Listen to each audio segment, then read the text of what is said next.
Selamat pagi, perkenalkan nama lengkap saya Sofia Yafni Suryanti, kelas A semester 3 jurusan Sosiologi. Ini adalah tugas video dari ujian tengah semester mata kuliah Teori Sosiologi Modern. Yang pertama, tentang paradigma sosiologi. Paradigma sosiologi merupakan cara pandang dalam melihat persoalan atau fenomena sosial. Istilah paradigma awal mulanya diperkenalkan oleh Thomas Kuhn dalam karyanya The Structure of Scientific Revolution. Paradigma merupakan suatu pandangan pokok mengenai persoalan yang dipelajari oleh ilmu pengetahuan. Secara sederhana, paradigma juga bisa dipahami sebagai cara pandang ilmuwan dalam melihat suatu persoalan. Georg Ritzer menulis secara spesifik paradigma-paradigma yang ada dalam sosiologi dalam bukunya Sosiologi A Multi-Paradigma Science. Ritzer memaparkan 3 paradigma sosiologi sebagai ilmu sosial, yakni paradigma fakta sosial. Paradigma fakta sosial ialah cara pandang yang meletakkan fakta sosial sebagai sesuatu yang nyata ada di luar individu, di luar subjek. Penekanannya ialah fakta sosial memiliki realitasnya sendiri. Garis besar paradigma ini terbagi menjadi 2, yaitu struktur sosial dan institusi sosial. Kemudian yang kedua, paradigma definisi sosial. Paradigma definisi sosial ialah cara pandang yang menekankan bahwa realitas sosial bersifat subjektif. Eksistensi realitas sosial tidak terlepas dari individu sebagai aktor yang melakukan suatu tindakan. Kemudian yang ketiga, paradigma perilaku sosial. Paradigma perilaku sosial ialah cara pandang yang memusatkan perhatiannya pada hubungan antara individu dengan lingkungannya.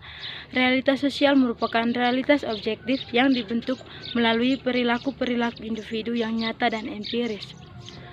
Kemudian yang kedua, teori struktural fungsional menurut Merton dan Parsons. Yang pertama, teori struktural fungsional menurut Merton. Merton menjelaskan bahwa analisis struktural fungsional ini memusatkan perhatiannya pada suatu kelompok, organisasi, masyarakat, dan kultur. Menurutnya, sasaran studi struktural fungsional ini antara lain adalah peran sosial, pola institusi sosial, proses sosial, pola kultur, emosi yang terpola secara kultur, norma sosial, organisasi kelompok, struktur sosial, perlengkapan untuk pengendalian sosial, dan sebagainya. Merton telah menghabiskan karir sosiologinya dalam mempersiapkan dasar struktural fungsional untuk karya-karyanya sosiologi yang lebih awal dan dalam mengajukan model atau paradigma bagi analisa struktural. Dia menolak postulat-postulat fungsionalisme yang masih mentah yang menyebabkan paham kesatuan masyarakat yang fungsional. Fungsionalisme universal dan indispensability. Merton mengutarakan konsep disfungsi alternatif fungsional dan konsekuensi keseimbangan fungsional serta fungsi manifest dan laten yang dirangkainya ke dalam suatu paradigma fungsionalis. Kemudian, teori struktural fungsional menurut Parsons. Teori fungsional struktural yang diperkenalkan oleh Talcott Parsons merupakan teori dalam paradigma fakta sosial dan paling besar pengaruhnya dalam ilmu sosial di abad sekarang, sehingga dapat disinonimkan dengan sosiologi. Teori ini memfokuskan kajian pada struktur makro atau sosiologi makro, yakni pada sistem sosial, yang melalui teori ini Parsons menunjukkan pergerakan dari teori tindakan ke fungsionalisme struktural. Kekuatan teoritis Parsons terletak pada kemampuannya melukiskan hubungan antara struktur sosial berskala besar dan peranata sosial. Teori fungsionalisme struktural Parsons berkonsentrasi pada struktur masyarakat antar hubungan berbagai struktur tersebut yang dilihat saling mendukung menuju keseimbangan dinamis. Perhatian dipusatkan pada bagaimana cara keteraturan dipertahankan di antara berbagai elemen masyarakat. Kemudian yang ketiga, teori konflik menurut 4 para ahli. Yang pertama, teori konflik menurut Karl Marx. Menurut Marx, sejarah masyarakat manusia adalah sejarah perjuangan kelas yang mana melahirkan kelompok burjuis dan kelompok proletar. Kelompok-kelompok yang menyadari bahwa posisinya berada pada kaum proletar, kala itu mereka dengan sadar melakukan berbagai macam upaya pemberontakan terhadap kaum burjuis. Konflik antara kelas inilah yang kemudian melahirkan perubahan dalam masyarakat. Menurut Marx pula, suatu saat kaum proletar akan menenangkan perjuangannya kelas ini yang kemudian akan melahirkan masyarakat tanpa kelas. Masih dalam perspektif Marx memandang konflik konflik yang mengembangkan teori konflik dengan beberapa konsepsi, yakni konsepsi tentang kelas sosial, perubahan sosial, kekuasaan, dan negara, di mana konsepsi-konsepsi tersebut saling berkesinambungan satu sama lain.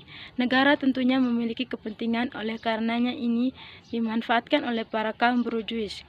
Kelompok burjuis yang tentunya dapat memiliki dan juga memegang kendali atas alat-alat produksi tentu meminta legitimasi atau bukti kepemilikan yang sah.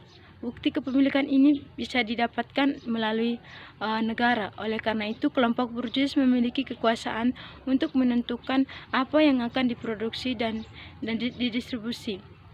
Menurut Marx dan dalam konteks ini, hukum dan pemerintahan lebih banyak berpihak pada kaum burjuis dibanding proletar. Teori konflik ini kemudian memunculkan apa yang dinamakan sebagai perspektif konflik.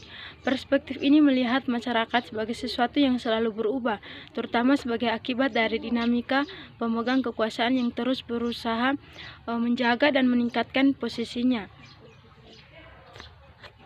Dalam mencapai tujuannya, suatu kelompok seringkali harus mengorbankan kelompok lain. Karena itu, konflik selalu muncul dan kelompok yang tergolong kuat setiap saat selalu berusaha meningkatkan posisinya dan memelihara dominasinya. Yang kedua, teori konflik menurut Lévi-Koser. Teori konflik menurut perspektif Koser merupakan sebuah sistem sosial yang bersifat fungsional. Menurut Koser, konflik yang terjadi dalam masyarakat tidak semata-mata menunjukkan fungsi negatif, tetapi konflik dapat pula menimbulkan dampak yang positif bagi berlangsungnya tatanan masyarakat. Bagi Koser, konflik merupakan salah satu bentuk interaksi dan tidak perlu diingkari keberadaannya. Koser bermaksud bahwa konflik tidak harus merusakkan atau bersifat disfungsional bagi sistem yang bersangkutan, karena konflik bisa juga menimbulkan suatu konsekuensi yang bersifat positif. Koser memberikan gambaran kepada kita bahwa konflik sebagai perselisihan mengenai nilai-nilai atau tuntutan-tuntutan berkenaan dengan kekuasaan, status, dan sumber-sumber kekayaan yang persediaannya tidak mencukupi. Selanjutnya, Koser menyatakan bahwa perselisihan atau konflik dapat berlangsung antara individu, kumpulan, atau individu dengan kumpulan tersebut. Kita dapat melihat konflik individu dengan individu masih ingat ketika kita sekolah di bangku SMA, secara tidak sadar kita sudah menciptakan konflik yang positif, yaitu dalam tingkatan kompetisi dalam ajang perlombaan bersaing untuk menjadi juara kelas, dan pengalaman konflik positif yang sudah kita lalui. Pada konflik yang bersifat negatif, bisa kita lihat pada hasil akhir dari kompetisi yang mana hasil tidak sesuai dengan harapan, seperti misalnya tawuran antara pendukung atau supporter bola, debat kusir yang tidak memberikan pembelajaran kepada kita, serta contoh konflik negatif yang dapat merugikan banyak masyarakat. Kemudian, teori konflik menurut Georg Simmel. Interaksi yang terjadi baik antara individu maupun antara kelompok kadang menimbulkan konflik, dan konflik merupakan pokok bahasan tersendiri yang diuraikan oleh Simmel. Menurut Simmel, masalah mendasar dari setiap masyarakat adalah konflik antara kekuatan-kekuatan sosial dan individu, karena pertama, sosial melekat pada setiap individu, dan kedua, sosial dan unsur-unsur individu dapat berbenturan dalam individu. Meskipun pada sisi lain dari konflik merupakan sarana mengintegrasikan individu-individu, karena setiap individu memiliki kepentingan yang berbeda-beda, dan adanya benturan-benturan kepentingan tersebut mencerminkan dari sikap-sikap individu tersebut dalam usahanya memenuhi kebutuhannya. Dari sikap yang nampak ini, Simmel memiliki sebuah pemikiran yang menghasilkan konsep individualisme ini. Dari kepribadian yang berbeda terwujud dalam prinsip ekonomi masing-masing, persaingan bebas, dan pembagian kerja. Sumbangan utama Simmel terhadap teori organisasi adalah tentang teori konflik modern yang berusaha menjembatani antara konflik dalam bentuk abstrak dan menunjukkan terjadinya konflik pada tingkatan yang lebih umum. Bukan hanya sekedar konflik yang dijelaskan terhadap teori Marx, yaitu pertentangan kelas. Menurut Simmel, teori konflik pada waktu itu merupakan pemahaman yang dibangun dalam tradisi Marxis tentang perubahan sosial, stratifikasi, dan pembahasan dalam organisasi yang berskala luas atau makro. Teori konflik seperti ini tidak menjawab mengapa terjadi dan kondisi apa yang merubah keadaan pada kelompok. Pandangan Simmel memunculkan pemahaman yang lebih komprehensif tentang konflik. Ia menunjukkan bahwa sebuah konflik merupakan bentuk sosial sosial yang berinteraksi dan mendesainnya dalam kerangka untuk memecahkan dualisme sebagai cara untuk mencapai kesatuan. Konflik tidak dimaksudkan untuk menghentikan keteraturan sosial yang menyebabkan berhentinya kehidupan masyarakat. Keteraturan dan konflik akan membentuk kesatuan atau kehidupan sosial bersama dan secara keseluruhan akan bersifat positif. Kemudian yang keempat tentang teori pertukaran. Teori pertukaran sosial adalah teori dalam ilmu sosial yang menyatakan bahwa dalam sebuah hubungan sosial terdapat unsur ganjaran, pengorbanan, dan keuntungan yang saling memengaruhi. Teori ini menjelaskan bagaimana manusia memandang tentang hubungan kita dan perbedaan ilmiah. Inilah yang menyebabkan para peneliti menggunakan teori pertukaran sosial sebagai kerangka konseptual mereka yang terkadang berbeda dengan prinsip-prinsip teori dan kerangka kerja yang mendasarinya. Teori pertukaran sosial dibangun dengan beberapa asumsi yang orang lain sesuai dengan anggapan diri manusia tersebut terhadap yang pertama, keseimbangan antara apa yang diberikan ke dalam hubungan dan apa yang dikeluarkan dari hubungan itu. Yang kedua, jenis hubungan yang dilakukan. Yang ketiga, kesempatan memiliki hubungan yang lebih baik dengan orang lain. Teori pertukaran sosial memiliki akar dari ilmu ekonomi, psikologi, antropologi, dan sosiologi. Beragamnya latar belakang disiplin ilmu yang mendasari teori pertukaran sosial mengakibatkan beragam pula karakteristik yang dimiliki pertukaran telah memadu penelitian dalam berbagai konteks komunikasi, yaitu komunikasi interpersonal atau komunikasi antara pribadi dan komunikasi organisasi. Utamanya terkait dengan beberapa teori yang menitik beratkan pada proses hubungan antara manusia, seperti misalnya teori penetrasi sosial.